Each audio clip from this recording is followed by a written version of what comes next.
قرآن مجید میں 3 آیات ہیں جس سے ہم کو پتہ چلتا ہے کہ کس طرح سے شراب مرحلہ وار حرام ہے۔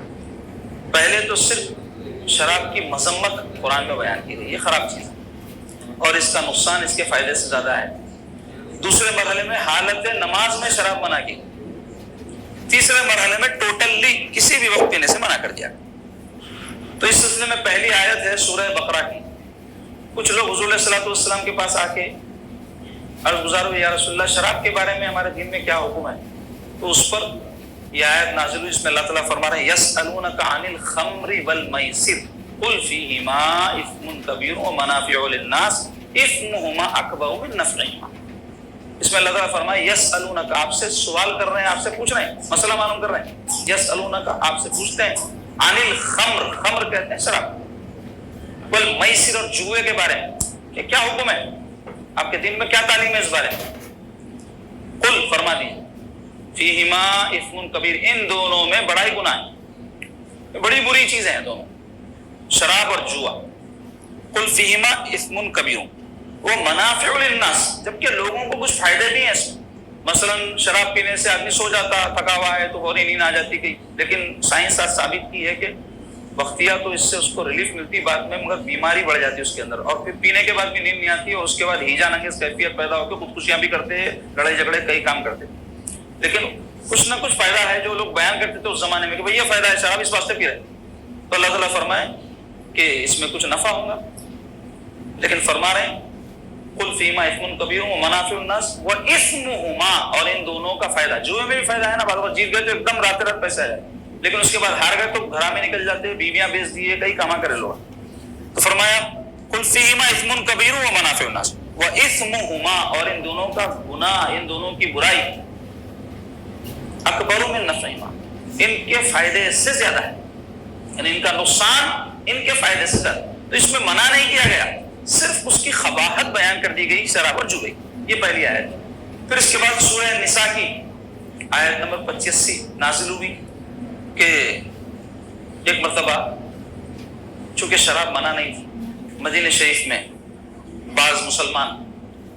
ایک دعوت میں شراب پیے، پینے کے بعد مغرب کا وقت ہو گیا، تو چونکہ نماز فرض تھی تو نماز کے لیے کھڑے ہو گئے،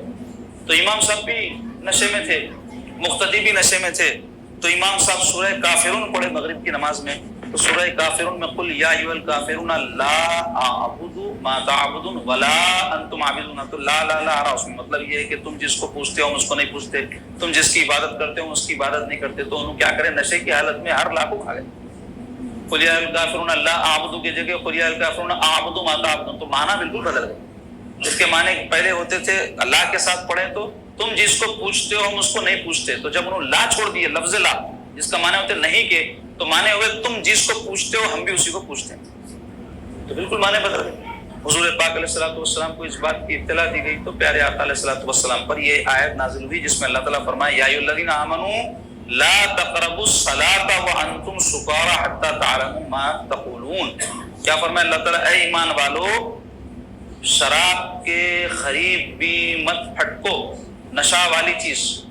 سکارا کہتے ہیں نشے والی چیز کو، مسکرات آپ نے سنا ہوگا، تو مت پھٹکو نماز کے قریب جب تم حالت نشہ میں ہو، حتی تعلموا، یہاں تک کہ تم جان لو، ما تقولون، جو کچھ کہہ رہے ہو، یعنی یہ نشہ اتر جائے، سمجھ میں آئے کیا بولے، ان کے ٹن پارٹی جب بات کرتی ہے آپ کو معلوم ہے، اس کو معلوم نہیں رہتا کیا بول رہا ہوں، سمجھ میں نہیں آتا، اس کو خود تو اس کے الفاظ بھی ہم کو سمجھ میں نہیں آتے، اس کو بھی سمجھ میں نہیں آتا کیا بول رہا ہے، تو کئی طلاقہ دے دیتے، کئی گالی گلوچ کر دیتے، کئی ایسی باتیں کہہ دیتے، بعد میں معلوم ہوتا کہ ارے کئی کو بلا میں، اس واسطے اس میں منع کیا گیا۔ دوسرا مرحلہ تھا، تیسرا مرحلہ آیا جناب، ایک مرتبہ ایسی ایک دعوت ہوئی اور شراب چونکہ صرف نماز میں پینا، نماز کی حالت میں منع تھا اور اس کے بعد پی سکتے تھے، تو مسلمانوں میں سے بعض لوگ پی لیے، پینے کے بعد میں جھگڑا ہوگا کہ پی لیے تو شرابیاں لڑ لیتے نا، تو ویسا لڑ لیے، لڑنے میں بڑے بڑے باتیں ہو گئے، تو کوئی غصے میں آ کے کسی دوسرے شخص مسلمان کو ایک ہڈی اٹھا کے اونٹ کی سر پہ مارتے، سر پھڑ گیا۔ حضور پاک علیہ الصلوۃ والسلام تک اس واقعے کی خبر پہنچی تو اب شراب کی ٹوٹل ممانعت والی آیت نازل ہوئی، سورہ مائدہ کی آیت نمبر 91 اس میں اللہ تعالیٰ فرما رہے ہیں یا ایھا الذین آمنوا، اے مومنو،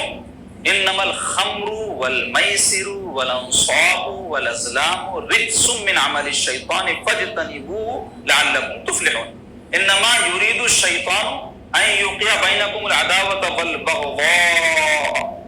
فی الخمر والمیسر وَيَصُدَّكُمْ عَنْ ذِكْرِ اللَّهِ وَعَنِ الصَّلَاةِ فَهَلْ أَنْتُمْ مُنْتَهُونَ۔ اس آیت میں اللہ تعالیٰ فرما رہے ہیں اے ایمان والو، یقیناً خمر یعنی شراب، والمیسر جوا، والانصاب بتوں کے تھان یعنی جو بتوں کے لیے علامت بنائے جاتے ہیں وہ، والازلام پانسے یعنی فال نکالنا بولتے نا، تو اس زمانے میں کافران فالا نکالتے ہیں۔ رجس یہ کیا ہے؟ گندگیاں ہیں بولے اللہ تعالیٰ۔ یہ چار چیزیں صرف چار ہی مراد نہیں ہے، اس آیت میں چار بیان ہوئی، دوسری جگہ بہت ساری بیان ہوئی ہیں، تو اس میں بیان کر رہے ہیں شراب، جوا، بت اور ازلام پانسے رجس ہے، گندی چیزیں ہیں، من عمل الشیطان شیطان کے کام ہیں، فاجتنبوہ بس اس سے اجتناب کرو، اس سے بچو، لعلکم تفلحون تاکہ تم کامیاب ہو جاؤ۔ تو اگر یہ کرو گے تو کیا ہوگا؟ ناکام ہو جاؤ گے، اس سے بچو گے تو کیا ہوگا؟ کامیاب ہو جاؤ گے۔ کامیابی سے مراد کیا؟ دنیا کی کامیابی ہے، صرف دنیا کی کامیابی مراد ہے، دنیا اور آخرت دونوں کی کامیابی مراد ہے۔ اب اس کے نقصانات کیا ہے آگے بیان ہو، انما یرید الشیطان کہ شیطان ارادہ کرتا ہے، ان یوقع کہ وہ واقع کر دے، وہ تم کو مبتلا کر دے، کس میں؟ تمہارے بیچ میں، بینکم العداوہ دشمنی، والبغضاء اور بغض، فی الخمر والمیسر شراب اور جوے کا نقصان کیا ہے؟ تمہارے بیچ میں شیطان دشمنی ڈالتا ہے، پی کے لڑ لیتے نہیں، ایسے جوا جب ہوتا ہے ایک جنا جیت گیا ایک جنا ہار گیا، ہارا سو والے کو جیتا سو والے سے تکلیف ہو جاتی ہے، تو اس وقت اس سے کیا کرتا ہے شیطان؟ خمر اور میسر سے تمہارے بیچ میں دشمنی پیدا کرتا ہے، وَيَصُدَّكُمْ اور تم کو روک دے گا اس سے، عن ذکر اللہ، بڑمبا نشہ کرنے والا نماز پڑھتا پڑھا ہوا رہتا، پی لے کے انہیں، تو نماز سے اور اللہ کی یاد سے، عن ذکر اللہ والصلاۃ اور نماز سے روک دے گا، فَهَلْ أَنْتُمْ مُنْتَهُونَ تو کیا تم باز نہیں ہوگے؟ اللہ تعالیٰ فرمانا۔ تو اس آیت پاک کے ذریعے شراب کیا ہو گئی؟ بینڈ ہو گئی۔ تو یہ ایک اہم معلومات ہے جو میں موضوع کی مناسبت سے ضروری سمجھا آپ کو بیان کروں۔